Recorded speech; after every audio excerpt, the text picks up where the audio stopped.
Virtue signaling during times of tragedy is one of my least favorite things in the world. And Mookie Betts and those fans that interfered with him finally has a resolution that I can live. We'll talk about that and more for a Daily Dose of Dodgers on Saturday, January 11th, 2025. So, as you all remember from Game 4 of the World Series, these two guys up here, or I guess you'll see him, interfered with Mookie Betts when he caught a foul ball along the right field line.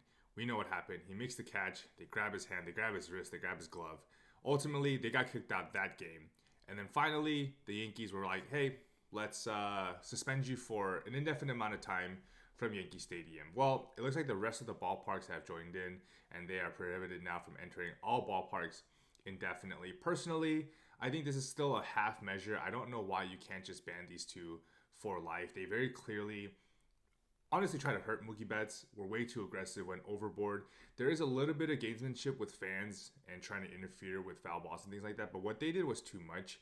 And from the Yankees side, if they were to have to give up their season tickets, I'm sure there are plenty of New Yorkers who would be happy to buy those season tickets from them. From the other ballparks, who cares about these guys? They're not even fans of your team. They don't even live in your city. Banning them for life, I feel like, is a very, very easy opportunity to win some goodwill amongst fans. And it feels like the common sense things to do. Ultimately, though, I am glad that the ballparks and MLB in general stepped up because there's honestly no room for that in the game. Shocking when it happened. Can't have that happening in baseball. Now, if you are not on X, this was kind of going around in the Dodgers community. I'm going to put this statement up and going to read it to you, but stuff like this really, really makes me mad. So this guy, Alvin Garcia, writes, takes a deep breath. He writes out, takes a deep breath. The last thing I would say on this topic, the Dodgers' response to the LA wildfires raises serious questions. After taking this sweet time to address the crisis, their solution is to sell branded merchandise and funnel proceeds to charity. Let's break this down. First, it's disappointing that a team with the financial power of the Dodgers didn't step up sooner. They could have donated directly to relief efforts or even opened Dodger Stadium, which I know is on construction, let's say Dodgers facilities as a shelter. Instead, they took the scenic route, waiting for pressure to build before they finally making a move. Second, the whole quote-unquote no-profit angle feels like a PR shield. Sure, Fanatics and the Dodgers won't profit from these sales, but they're still making the fans pay to support relief efforts. Why is the burden on us to fund the help when the team just came off a revenue-rich season?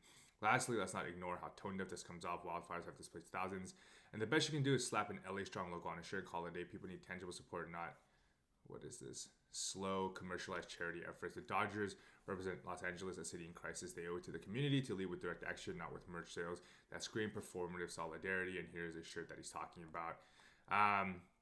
I honestly hate this. I hate it when people go at teams and I guess rich people during times like this and ask, oh, what are you doing? Why aren't you doing more? Blah, blah, blah. The reality is a lot of the people that work for the Dodgers probably are affected by the fires as well. And so I apologize, I guess, on their behalf that their first thought when this tragedy happens is not how can the Dodgers as an organization respond to this? A lot of times, and this is just for everybody, we don't know exactly how to respond in these moments. And I don't personally want the Dodgers to be on the forefront of doing anything. I think we should wait for government officials, the fire chief, the department. They should let us know what is the most helpful and we can move in that direction once that has been set. Throwing money at a fire is not helpful. What they needed was water. What they needed was more support. That is not something that the Dodgers could have tangibly provided in the immediate. And I'm sure that leadership of the Dodgers we're preparing something. We're trying to figure out what the best way to do, what the best way to move forward was. And look, you might not like the shirts, but every team in LA literally hopped onto this and were contributing to this cause.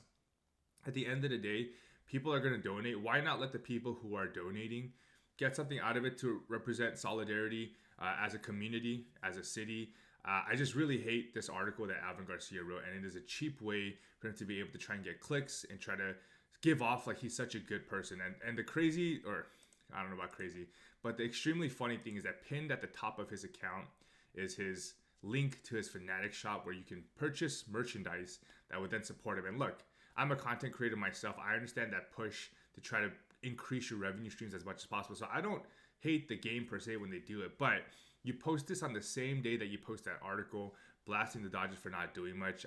It just seems very hollow. It doesn't seem like you actually care that much, but you wanted to get off a nice little soundbite or written statement on Twitter that makes it seem like you're such a good guy, but you got ratioed hard, and I think you deserved it.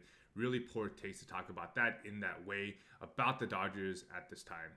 And then last thing, it looks like somebody at MLB Network considers Will Smith the third best catcher. Alex Avila actually has him as the second best catcher in Major League Baseball. And I want to remind all of our fans that Will Smith is still a very, very good catcher, especially what he does behind the plate.